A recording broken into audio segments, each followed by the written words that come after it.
Renforcer l'accès à l'eau et à l'éducation au Cambodge, telle est la double mission confiée depuis 2008 par le Conseil général des Hauts-de-Seine à l'Association des enfants du Mékong. Une mission primordiale dans un pays où les moins de 15 ans représentent près de 40% des habitants. Une population très jeune et donc très fragile qui subit de plein fouet la grande pauvreté du pays.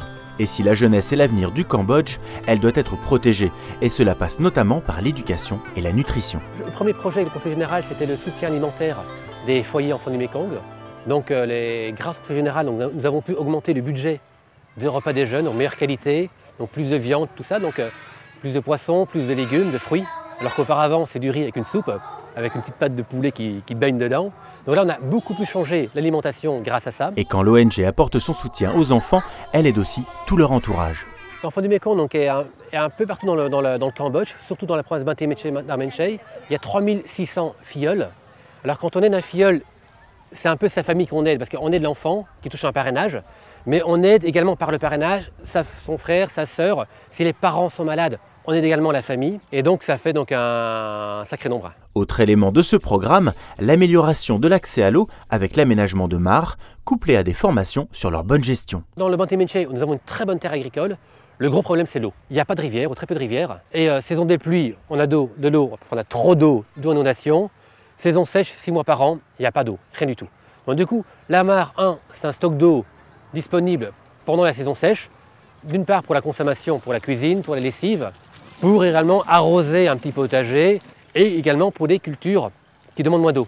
D'autre part, la mare est importante avec le filtre parce que l'eau de la mare, elle est vraiment sale.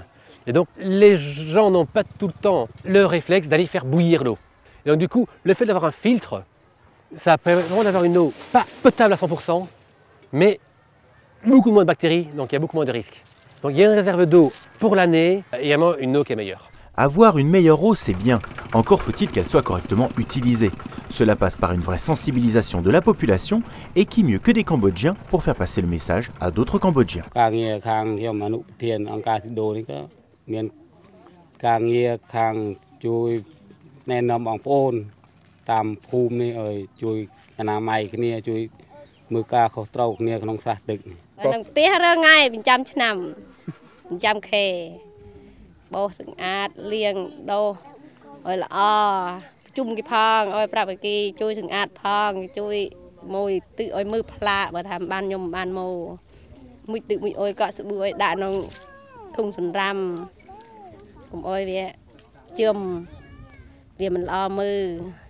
À la maison, c'est un peu comme cela que Martin Mindio pourrait qualifier le Cambodge où il est arrivé en 1997 pour un an et qu'il n'a plus jamais quitté. J'étais vraiment pris aux tripes par les Cambodgiens. C'est un peuple qui est vraiment hyper attachant et si on les aide un petit peu, c'est parti. Mais ils ont besoin de cette aide-là. Et c'est vraiment hyper gratifiant de travailler dans l'éducation et de bâtir l'avenir de l'enfant. C'est tellement beau, tellement beau. Donc je reste vraiment parce que j'aime ce peuple et puis j'y crois, le projet.